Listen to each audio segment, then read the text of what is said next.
Let's do that.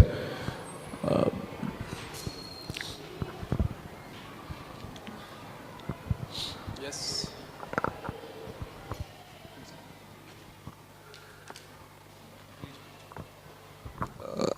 Good morning sir. Sir मेरा पहला question ये है, यज्ञ सर, मेरा पहला क्वेश्चन ये है, आप कह रहे हैं कि the constitution is set as a dream for a just society, so is it a dream और अ गोल टू फॉलो? मतलब क्या हम उसे ड्रीम की तरह देखें कि हाँ एक दिन ये जस्ट सोसाइटी होगी, या इज इट अवर गोल कि हाँ हमें ये करना है, we shall do it, we will do it, so is it a dream और a goal?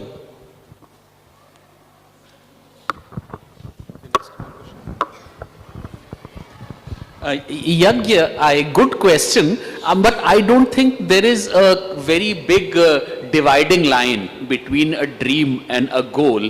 Goal is something that we want to achieve, and dream is something that we want to, it's a kind of aspiration. We are not talking about bad dreams. We are not talking about nightmares. I mean, nightmares are also dreams, but we are talking about something to aspire for.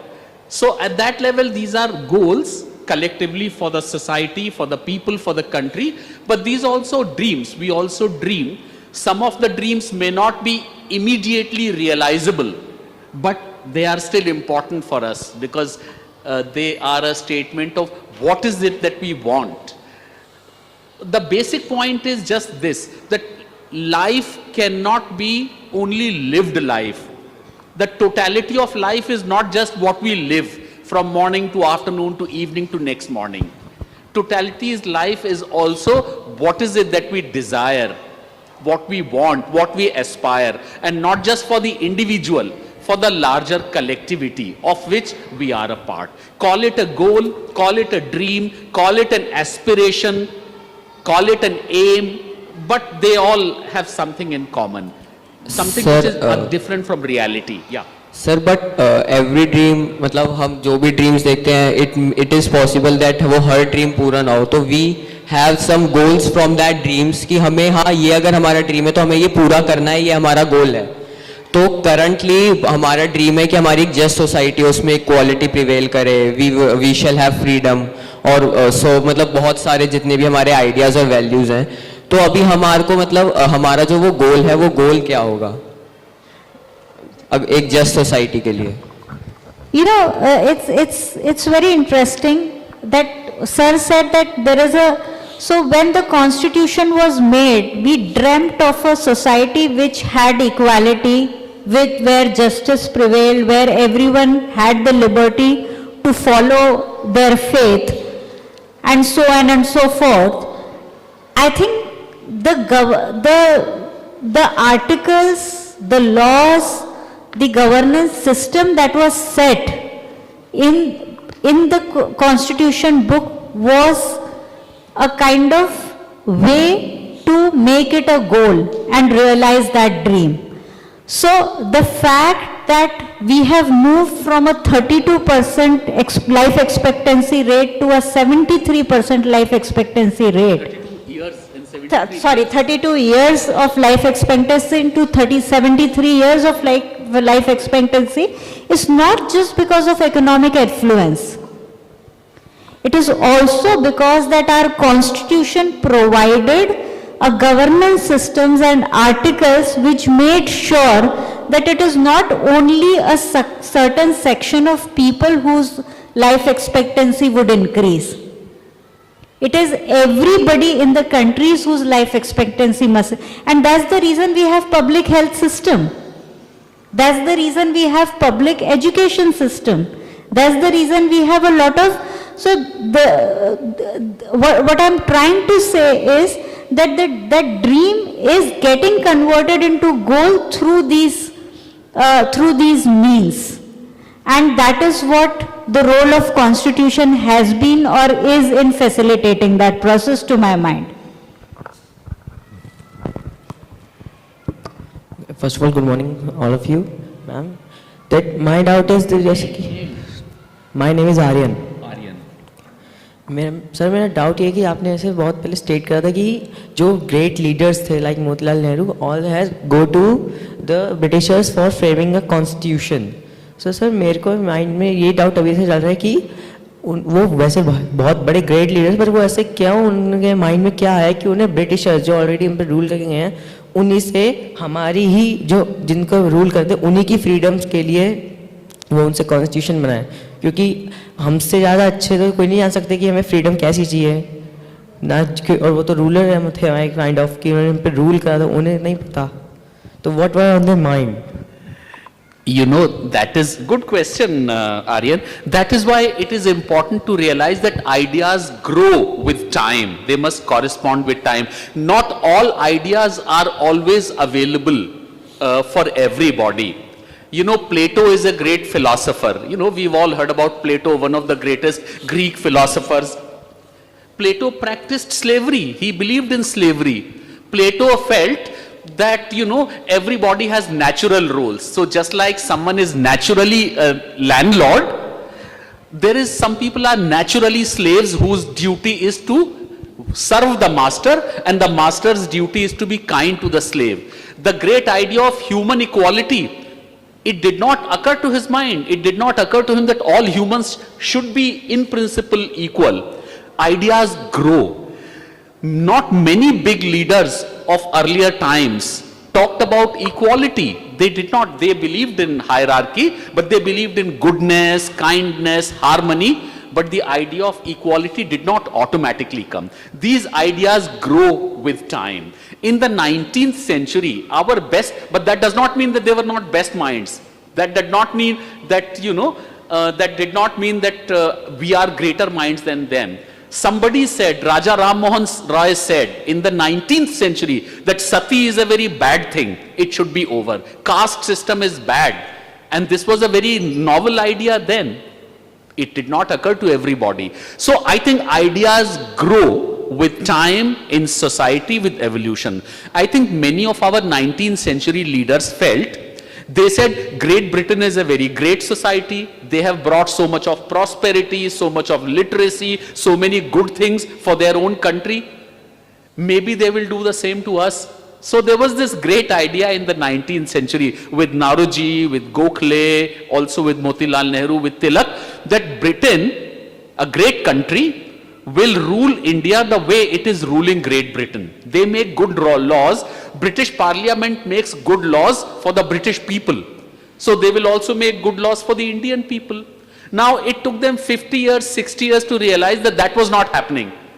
They were not making very good laws for India. They were making laws which were creating exploitation for India and Indian people, not liberty, not freedom. So they came up with the alternative idea. So ideas grow with time. Not all ideas are always available even for the best minds of the times. And some of the ideas, an idea of human equality, it looks very obvious to us. All of us believe almost naturally that all humans are equal. We should all practice human. Look at the history prior to 19th century, not just India, of Europe, of the great countries. It did not occur to them that all humans are equal. They felt that there are superior races, inferior races, there are superior cultures, superior societies, civilizations are superior, tribes are inferior. Even now so many of us believe in that. So not all ideas are always available.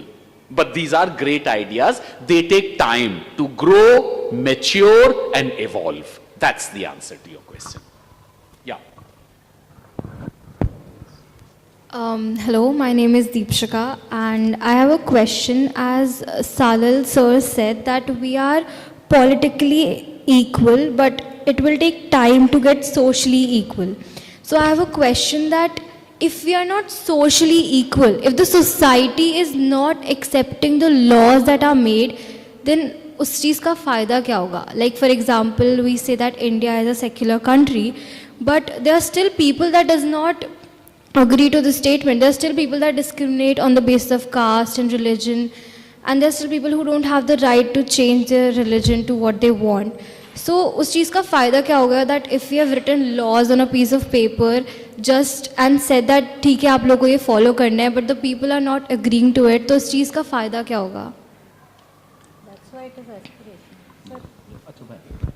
No, absolutely. Very important point, Deepshikha, that merely by writing something or merely by making a constitution around it does not automatically transform realities. Reality take a long time to be transformed. Reality get transformed when two things happen. When social structure is transformed and when human mind, our mind, is also transformed. Ideas of equality, gender equality, it's so, you can write, our constitution can say it, equality of castes, of gender and so on. But unless it is achieved at the level of human mind, and it's not easy. Human mind, there are all kinds of prejudices that we have. Prejudices are wrong, false ideas, but we still believe in them. And irrational ideas, but we still believe in them.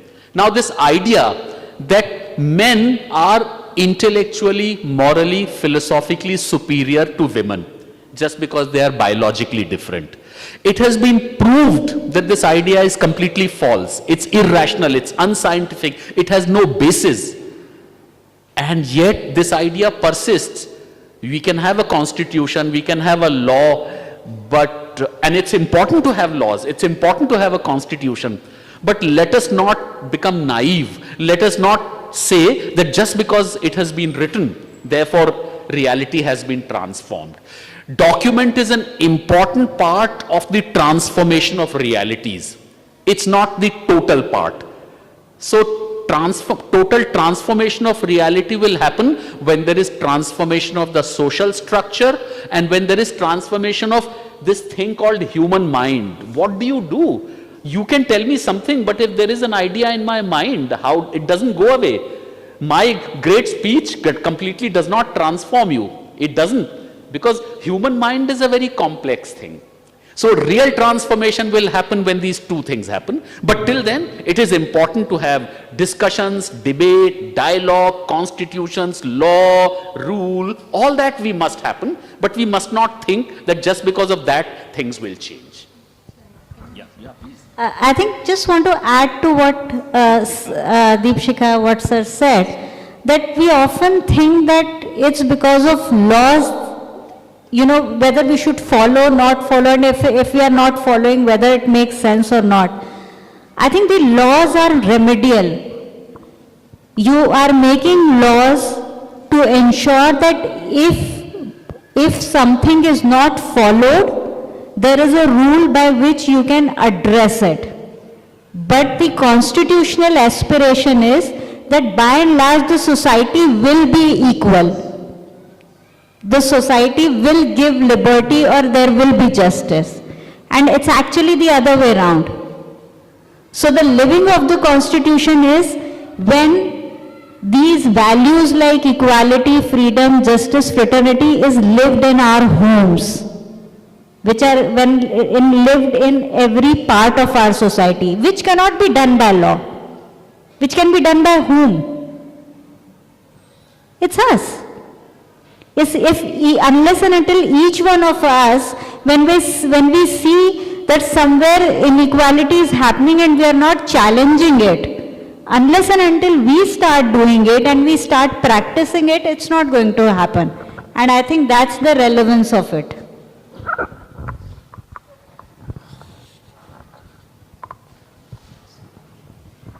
So like I gave an example that we say that India is a secular country. So अगर लोग वो चीज़ accept नहीं कर रहे हैं तो can we से कि हाँ इंडिया सेक्युलर कंट्री है बट लोग नहीं मान रहे उस चीज़ को. जो लोग नहीं मान रहे हैं वो इंडिविजुअल्स हैं या पूरा कंट्री है? Individuals. Right. And that's the beauty of our country that we have so much diversity. Like I think that's exactly what sir has been trying to say again and again, that we are an imperfect society and we are in the process of evolving. So there are some people who believe that India is not a secular country or secularism is not what India had to have. But secularism is something that this is a country which has a longest history of managing and unfolding and integrating diversity in itself. Which other country in the world, you tell me one more country in the world which has this much amount of diversity that we have? That cannot, and this diversity has been there since hundreds and thousands of years. Now, can a few individuals decide that no, we don't want this diversity? We want only a certain kind of people to live here. That's not possible.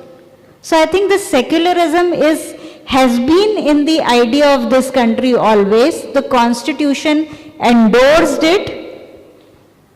But there would always be people who would believe or not believe in it. And hopefully they would change at some point. Okay, thank you.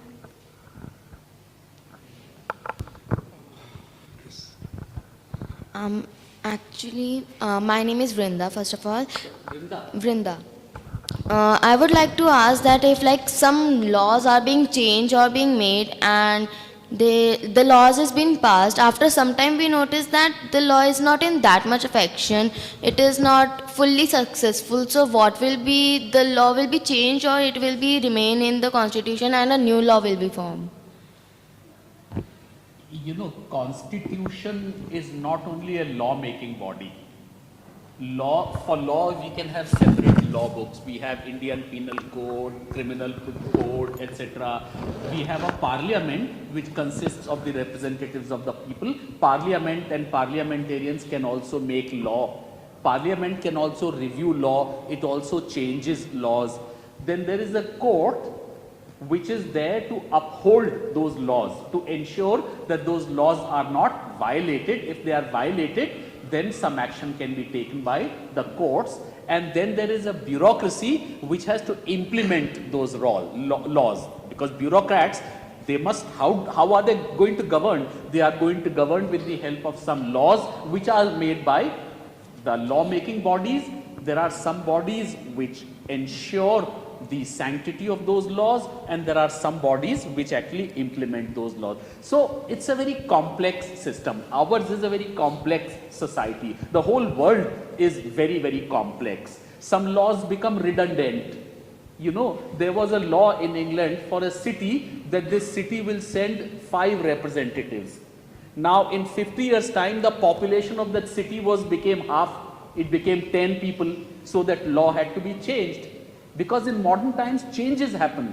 People move from villages to cities, new things happen, new devices happen. Now we have internet, we have computers, so for that we need new laws, isn't it?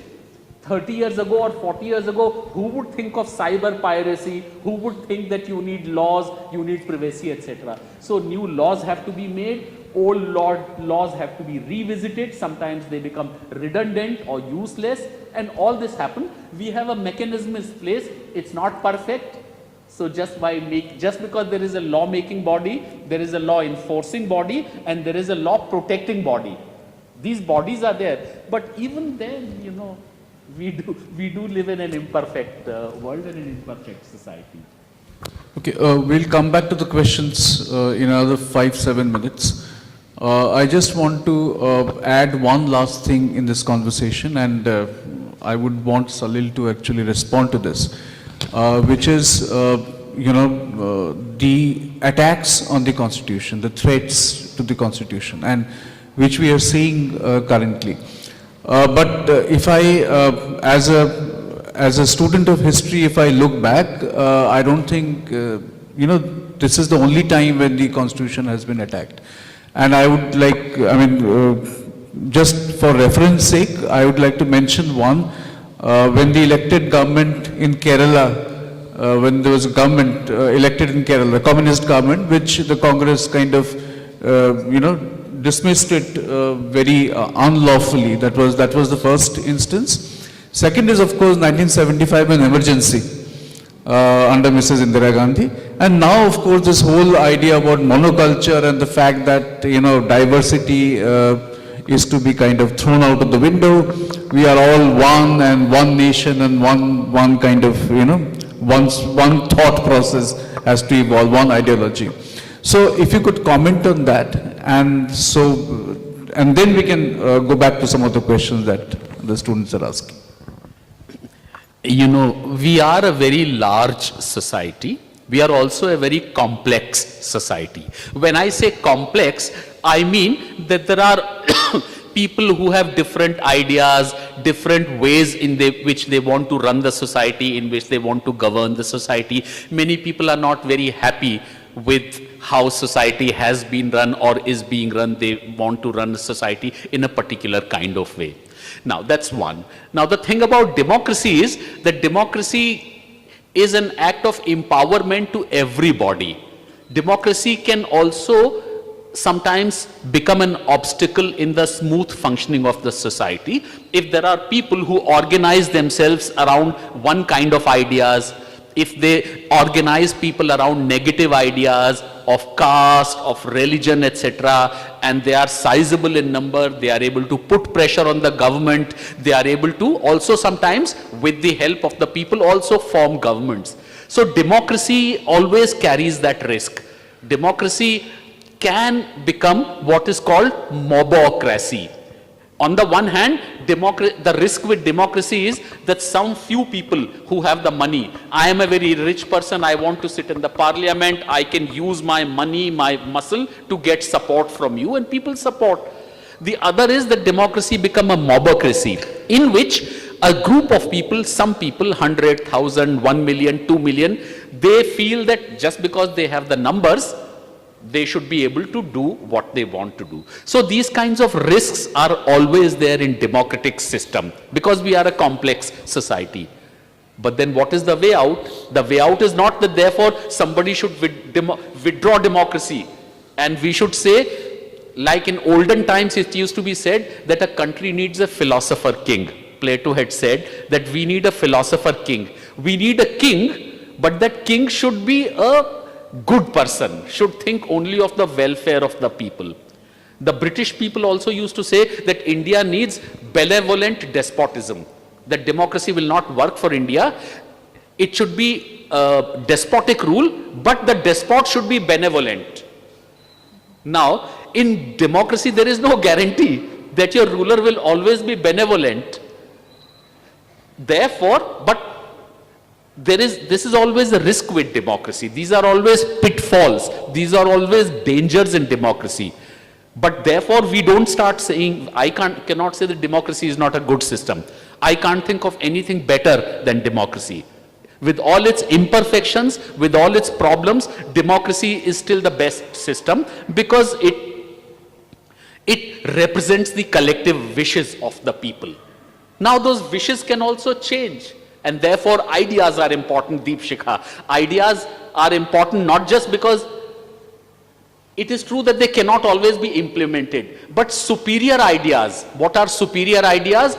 Ideas of human equality, ideas of justice, ideas of harmony. For a country like India, ideas of secularism, which means pluralism, coexistence. That just because the people of my religion are more, therefore I get a right to dominate people of your religion. That's not a good idea. Ideas of religious coexistence, harmony and pluralism. Pluralism is an important idea. People speaking different languages, eating different food, wearing different clothes, having different ideas, different languages, different religions. It's good. We should all live together. These are superior ideas. They should be there in the society. And if they are there in the society, someday others will believe in them. Maybe today they do not. So our democracy is not perfect. Our society is not perfect. Democracy carries all the pitfalls that Avijit talked about. Those risks are there.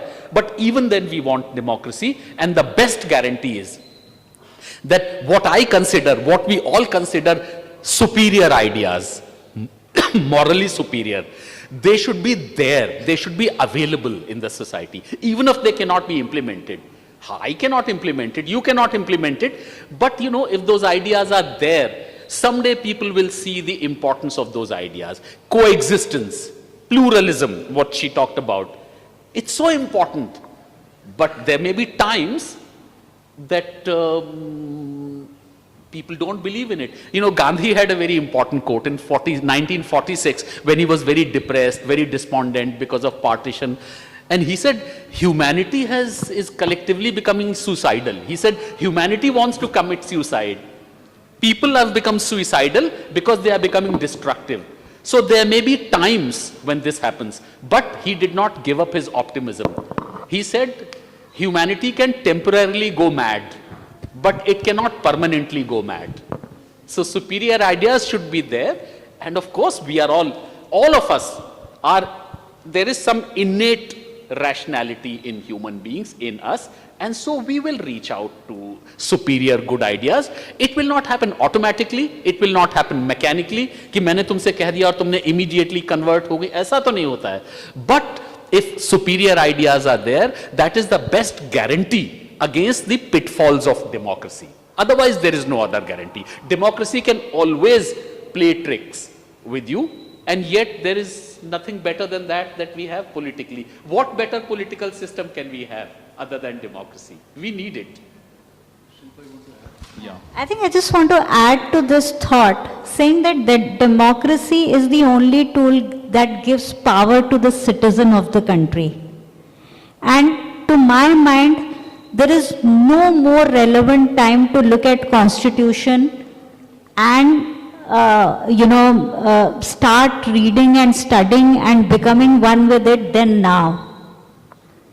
Because these superior ideas that sir is talking about, those superior ideas were dreamt in the constitution 70 years back.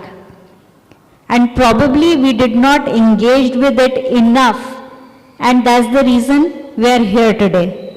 But imagine if it's about majority, right? If the large section of people start believing in that dream and that engaging with the constitution and that idea of this country, then automatically those forces which are not believing in it, which are not looking at those superior ideas, will diminish. So it becomes even more important right now for each one of us to understand what Constitution is talking about, what is the dream it started with, what it is perpetuating, and why it is important for us as a society to live and start practicing it. Because only then we would be able to counter act, and we will be able to counter the forces that are not right now looking at these diversity and plurality and equality and many other things. Thank you, Shilpa and Salil, but the hope should be alive. I think that is most important. The dream and the aspirations that should be there. As we proceed to the last final kind of section of the conversation, last 15 minutes, let's go back to the audience again. And whatever questions you have, please feel absolutely free to ask. Good morning, sir. Good morning, ma'am. My name is Ritu. मेरा एक सवाल है आप लोगों से कि being a teacher here, in class 9th, we talk about constitutional values, like we are a sovereign country, republic country, and we believe in liberty. But sometimes what happens is, बच्चे जो है वो real life experience के साथ आते हैं. For example, we taught them about sovereignty, but they see around themselves कि the head of the state of our country is promoting one sort of religion, right? Ram Mandir and all, going for worship over there. Not only this, other issues as well. For example, we talk about gender equality, but they see very less number of women participants, women in the parliament. And many other examples. One is the freedom of press. But nowadays they are not able to see it around. Particularly some channels favoring one political party. So sometimes I find it difficult to deal with all these kind of things going in my class. So I just wanted to ask कि कोई solution इसका हम देख सकते हैं, how to orient our students कि उनका जो पर्सपेक्टिव है वो थोड़ा ब्रॉडर हो. Thank you.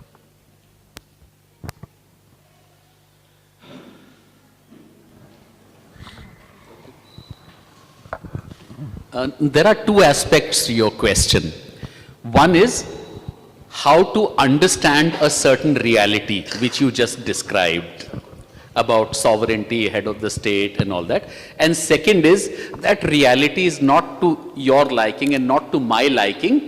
Is there a way we can change that reality? I think these are two questions that you have. First is how to understand that reality. Well, the thing is that when we say our society, our country is very plural, it's not just plural in terms of religion and culture and language and regions and so on. It is also plural in belief systems, in ideologies, in how society should be run. No, we have many political parties have different manifesto, different agenda, they are not the same. So they want to run the country in very, very different ways. That's also a part of the plurality of the country, ideological plurality. Now those political parties, they go to the people. They make an appeal to the minds and hearts of the people, and people, some vote for this party, some vote for that party, and eventually parties have their own manifesto according to which they run the country. That may not be to your liking, that may not be to my liking, you know, as I said, but that's a part of the plurality of the country. Not everybody thinks the same way politically. Not all the elite, not all the political elite have the same kind of notion of the future. We need to recognize that plurality. Our convictions is one thing, and the existing political realities are another thing. That's one. How to change this?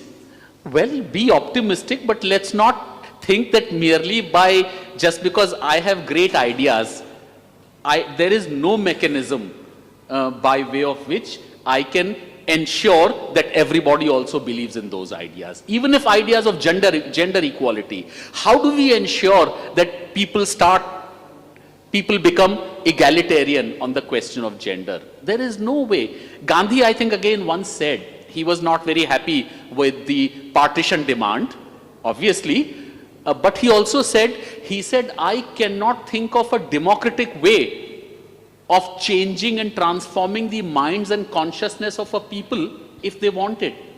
He was optimistic. He said that maybe we will be able to get over the problem, but there is no way.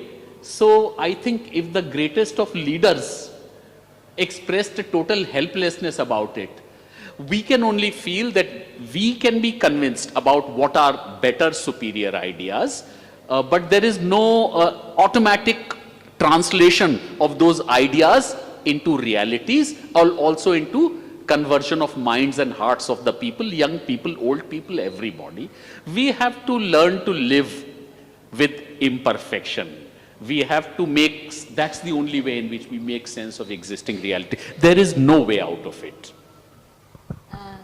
I think along with optimism and hopefulness, I believe that as teachers or as facilitators or as change makers, we have a huge role to play. And the role is that how do we really help young people in our classroom to be able to see these things, questions what's going on from a lens. And what is that lens? I think as a country, the only lens that we have is Constitution at this point in time. So how are we able to, it's very interesting. You present a reality and then you talk about, okay, what is our analysis in it? And I think being able to help people do that analysis is what our job is. And only then maybe some things can, I mean, yeah, we have to live with it, but at the same time, this is a role that we have to play. There is a story that came to my mind. After Jawaharlal Nehru became the Prime Minister, even then he used to reply to letters. So many letters will come to him, and they would be placed to him and he would prepare a reply. Those are all now published. One person, very sincere person, wrote to Nehru listing the kind of problems which were there in the country. And obviously there were many problems. And he wrote to Nehru, he said, please tell me what is the solution to the problem and what is it that I can do as an individual, as a citizen. Nehru actually replied to that letter, and Nehru said that all the problems that you have pointed out are true, they are there.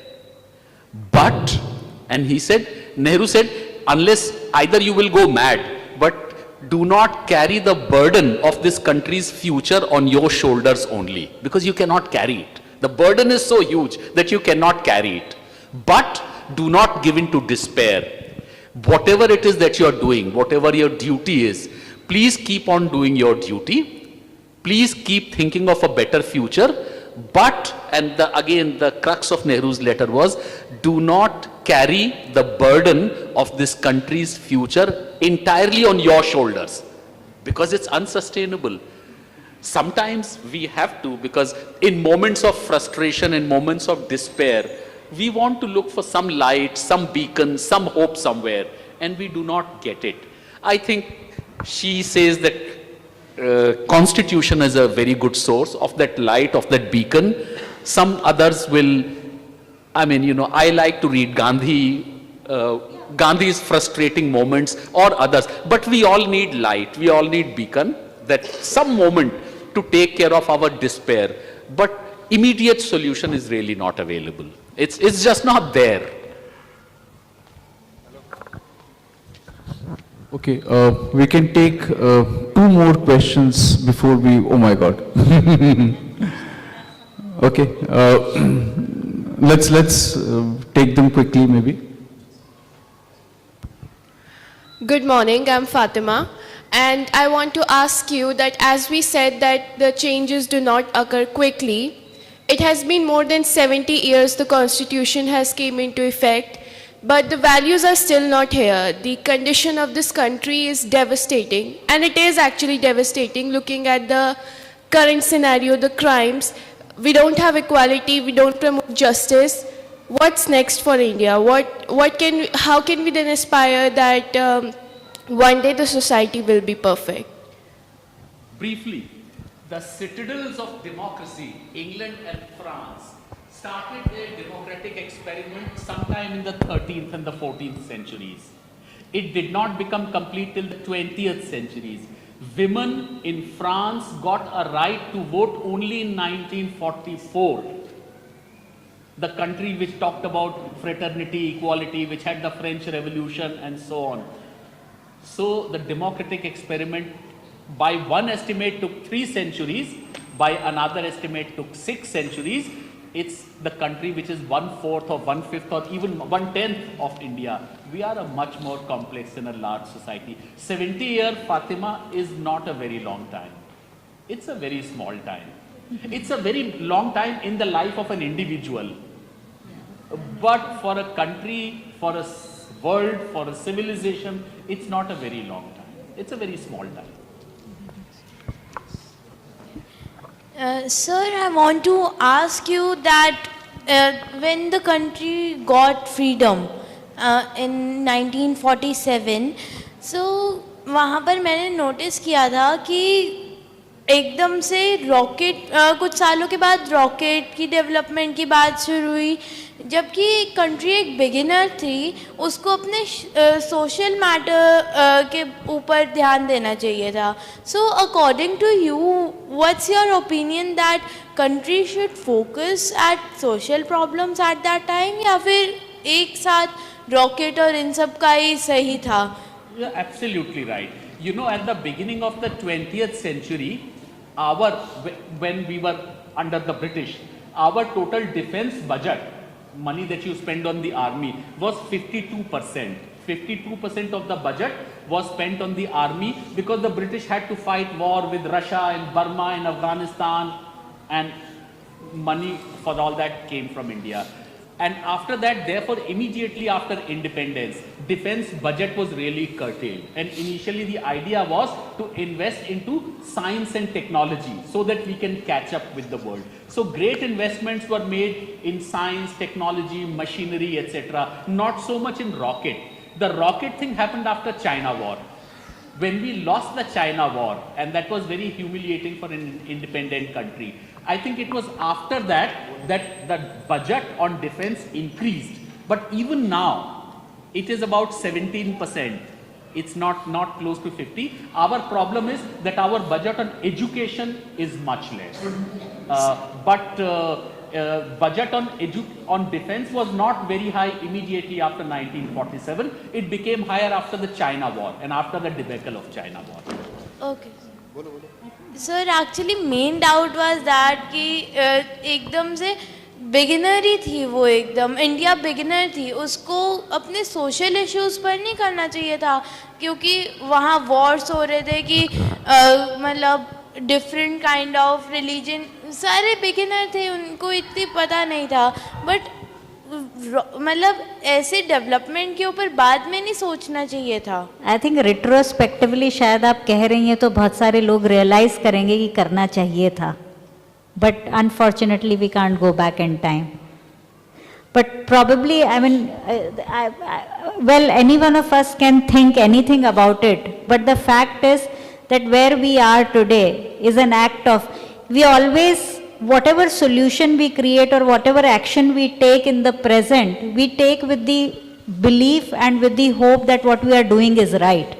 But what it is actually, the result of it, we get to know only in future when we see the implication of it. So probably, like what sir is also saying, that even today, the question that we need to ask is what is the budget we are spending and what is the energy we are spending on the fundamentals like education, fundamentals like the reforms that we want to see those. But unless and until we do that, it's not going to happen. So yeah, maybe it should have been done. You're right. My name is Kashvi and I want to ask this question कि हम पूरे discussion में हमने यही discuss किया कि हम एक परफेक्ट सोसाइटी को अचीव करना चाहते हैं. We want a utopian society and it's that dream that gives us the motivation to work towards it. So मतलब I don't think it's possible, क्योंकि ऐसा कहा जाता है, हमारे सोशियोलॉजी के सर ने हमें कल हमारी यही डिस्कशन हो रही थी कि ऐसा कहा जाता है कि सोशियोलॉजिकली ये जो टाइम चल रहा है अभी, वो हम अभी पीक पे हैं और इसके बाद डाउनफॉल हो गया तो हमें दे रहना है. तो हर एक एस्पेक्ट से ऐसा तो नहीं हो सकता कि वो एकदम परफेक्ट हो जाए. अगर वो सोशियोलॉजिकली परफेक्ट हो गई तो क्या पता कि वो पॉलिटिकली इम्परफेक्ट हो जाए, या अगर वो पॉलिटिकली परफेक्ट हो गई तो इकोनॉमिकली इम्परफेक्ट हो जाए. So why not try settling for something close to perfect, क्योंकि परफेक्ट इज मतलब वो कॉन्सेप्ट एक्चुअली एग्जिस्ट नहीं करता रियलिस्टिक वर्ल्ड में. It can't exist. Why not try settling to something like, why can't we try compromising? Compromise on what? On the perfect society. So I don't think so. I don't think so. Even the constitution, people who made the constitution looked at it like a perfect society. I think when we are talking about dream, it's not perfection. There is a difference between perfection and a dream. The dream is that someday we will be a country or a society where these values will be practiced in a majoritarian way. Now, that does not mean that problems will not exist. That does not mean that certain challenges will not exist. So I don't think so anyone is talking about the idea of perfection. What it is talking is that can we have a society which is based, which is ensuring that everybody in the country are getting fundamental rights. We are talking about a country when we are saying that every citizen of this country is performing the duties that are laid down for it as a citizen. It's, I think, about that. We need to wind up now. Now one last question from the audience, and then we'll have a concluding remark by the three speakers. One last question. First of all, hello, my name is Sachi. My doubt is that, don't you think that Constitution we see equality, like in Constitution we see equality really prominent rather than equity. Whereas equality talks about everything is equal, same for everything. But equity at the same time is according to the needs of an individual. And what if the equity would be there, like very prominent in Constitution rather than equality? What impacts it would be?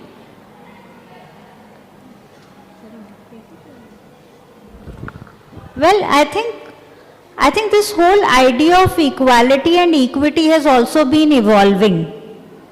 So, at the time when the Constitution was made, and one can only imagine and read, get into the, like what sir said, that there were 7,000 amendments. So this idea has always been there. But I think to begin with, when we started, the point zero, the starting point, when the Constitution was made, even this idea of equality was alien to our society. People did believe that, there are certain communities and certain people they are inferior, and there are certain people who are superior. So the whole idea was also alien to the people. Now today we are at a point where probably that idea is not alien anymore, and that's the reason we are talking about equity. And I think that's the reason there are those amendments and the changes and the evolution that's happening. So I think we also have to see things in retrospect. When something was said, what was the context and what was the reality at that point in time? And how do we look at it today? What's the relevance of it today? It may not be applicable as is, but what is the spirit of it that is applicable today? And how we can enforce it. I think that's the more important idea to my mind. Thank you, ma'am. Thank you for some very interesting questions. We have to conclude the conversation because of time. But if any of you have questions to ask, even after this, both their email IDs are with me. You can always get in touch, and both of them, I think, can respond via the email. So to conclude, one last concluding remark from all three of you. Well, great document, not a perfect document. It must grow along with the expectations, aspirations of the society. But so changes will happen, but within the framework of the Constitution. It still remains a very relevant document for, I think, the aspirations of all Indian people. I think for me the concluding remark today is the kind of questions that you guys ask, it makes me hopeful. It makes me hopeful that if we are able to engage with this document as a country, as a nation, there are some things that can give us hope as individual. Different faith, belief gives hope to us as individual, but as a nation, if it is still a relevant document, and if we start engaging with it, we will definitely, the kind of questions that you guys have had makes me hopeful that everyone will ask those questions. The concluding remark that I would like to say is that we all see hope in you. You being young, you being the forebearers of all the good things that are to come yet. We are hopeful, and I just want to, I expect that all of us as a society will engage with the ideas and the values enshrined in the Constitution. Because as a society, if we engage more with it, the other, factions that are there, they will lose its power and relevance, if any. So that's my remark. So thank you so much, all three of you, and now hand it over to Nishi to take the proceedings further.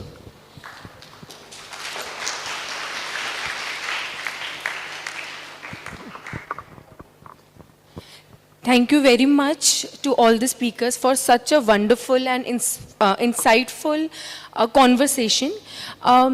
Just before concluding, as our students have also been one of the important speakers for today with their interesting questions, if any one of you would also like to share your key takeaway or whatever you are taking away from today's conversation, if, yes.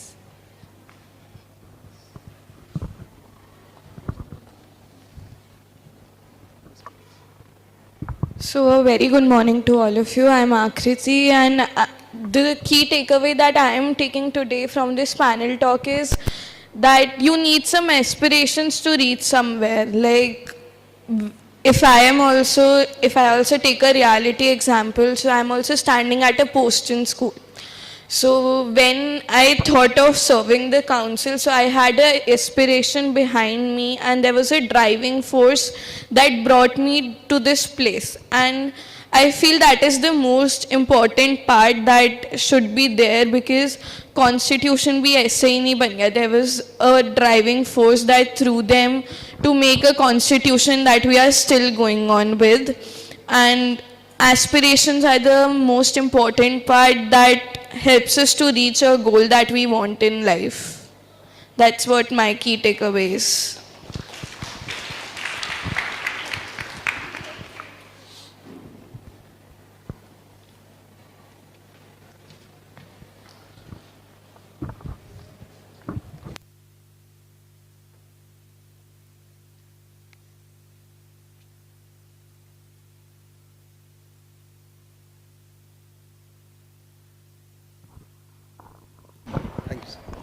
Hello. All right, so I would like to conclude today's session. The objective of the Constitution Day celebration that we are celebrating throughout the week, starting from today, was to celebrate the supremacy of the Constitution as I mentioned in the beginning also, as the vehicle of life, as mentioned by Dr. Ambedkar also. And as quite evident today as well, as we all sit here, question, inquire, and discuss the relevance of the Constitution, appreciate the sanctity of the Constitution, I think it is all because of Constitution itself. It's because of the freedom that the Constitution has bestowed us with, the freedom to express ourselves, the freedom to question, the freedom to speak, and the freedom to share our own thoughts. And that is the beauty of the Constitution. So today's enriching conversation by the speakers and active participation of learners has set the perfect tone to celebrate the Constitution throughout the week and its supremacy. At the end, I would just conclude that we began with a few questions, and I'm quite sure that while we exit the auditorium, we'll exit with many more new questions, many more new ideas, because these questions are something which leads us to new ideas and new discoveries. So on this note, I would like to request Principal Sir to please come and share his insights and give vote of thanks to the esteemed panel. Can we please welcome him with a big round of applause?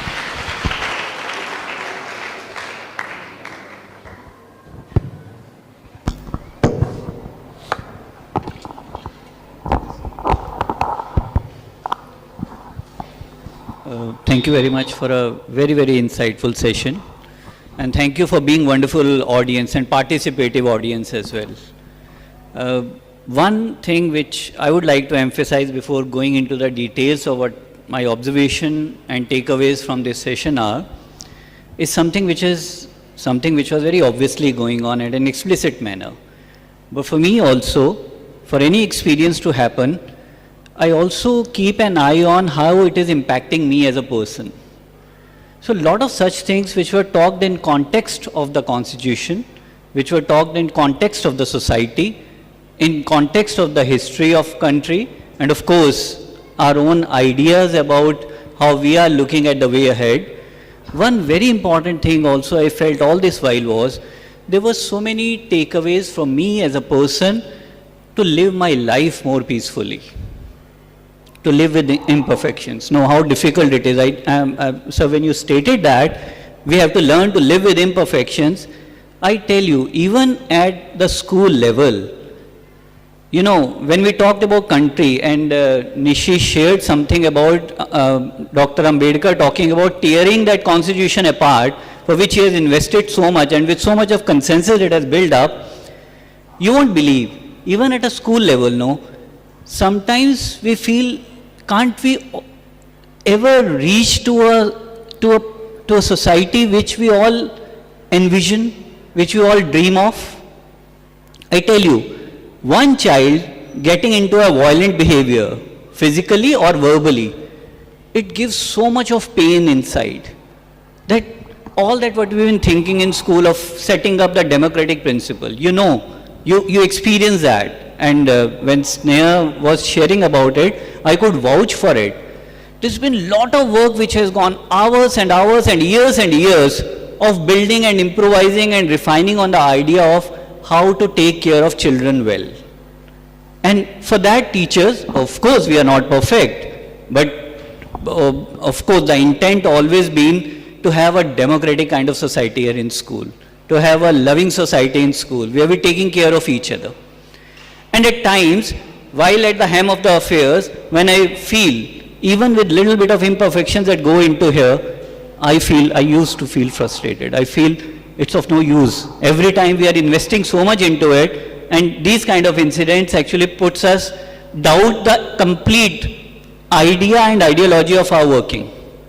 Today's session therefore was enlightening for me also. Not thinking in terms of, though I also believe whenever we are following something which is higher than ourselves, which is democratic, which is consensus based, where we are taking care of other people, in itself it is a reward in itself.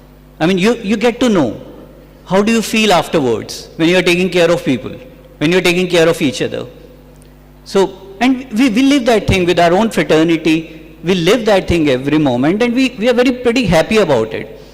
But when something is not happening the way we see the entire society to be shaping up, then it hurts. And when it starts happening consistently, I also believe we'll have to locate our position also into it. We have to see what we are talking about our country. Are we living it here? If we can talk about equality, are we living that equality here?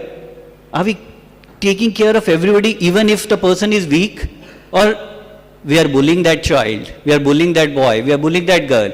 If we are not, are we a silent spectator to what all that is happening? Maybe off and on instances, but they are happening. They do happen. They do happen outside in the society. They do happen here in school also. And at times, no, I tell you, when we go back and understand all these things, no, we try to analyze. It's so easy to then do away with all those things and use power as a force to keep the things right and tight. But then that is not something we always aspired for. That is not we have lived for. That is not we have developed all this culture in school for.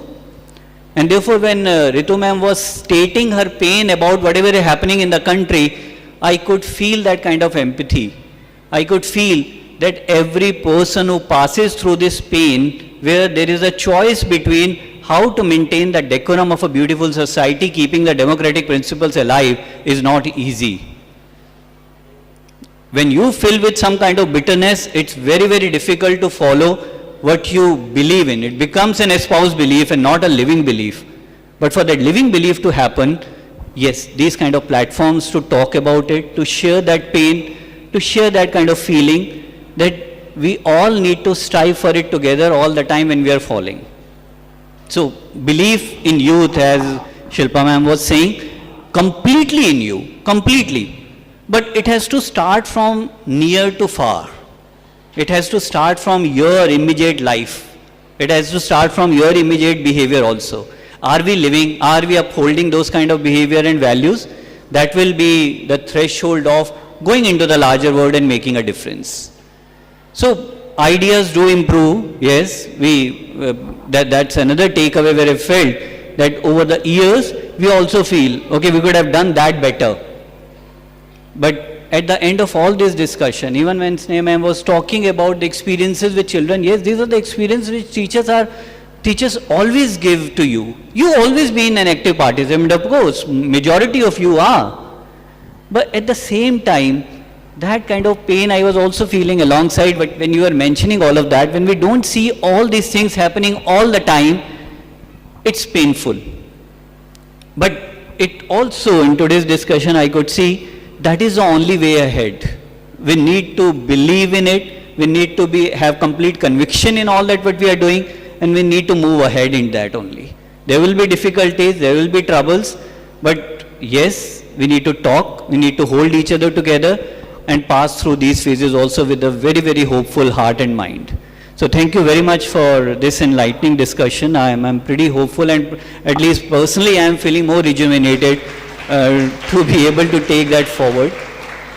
Thank you so much for coming here, sharing your wisdom, and giving us that assurance that after all, world is a lovely place to live. We should respect what we are getting. We should mention and acknowledge each other's contribution in our life. A simple gesture, a simple smile. We don't read about that in newspapers, no. Somebody smiled at the other person is not a newspaper report. A murder is, a rape is, other things are. But these are the things which make life, and not only the newspaper reports. So we don't have to get too pessimistic about what we are reading, but we should also celebrate and enjoy life which is happening around us. And today was one such instance where I learned a lot, I enjoyed a lot, and thank you Nishi for bringing everybody together, Avijit sir for being a wonderful moderator. I was too intrigued by that 90s era of moving from values to affluence. That also struck with me. This could also be a perspective of looking at it also. When we talk a lot about growth in school, and somebody was mentioning me today itself, one of the counselors going into the class and talking to students about something which has not happened well in the class, and teacher barges in and say, my syllabus is incomplete, I have to finish that, you please move out of the class. So that part of when we are saying what kind of growth, what we are talking about, growth, academic growth, or a holistic growth, where everything of that, where we can take values and affluence, values and growth, values and marks, everything together. Can we create that kind of thing? Maybe, maybe not, but we should strive for it at least all the time. Thank you so much. It's been a wonderful experience.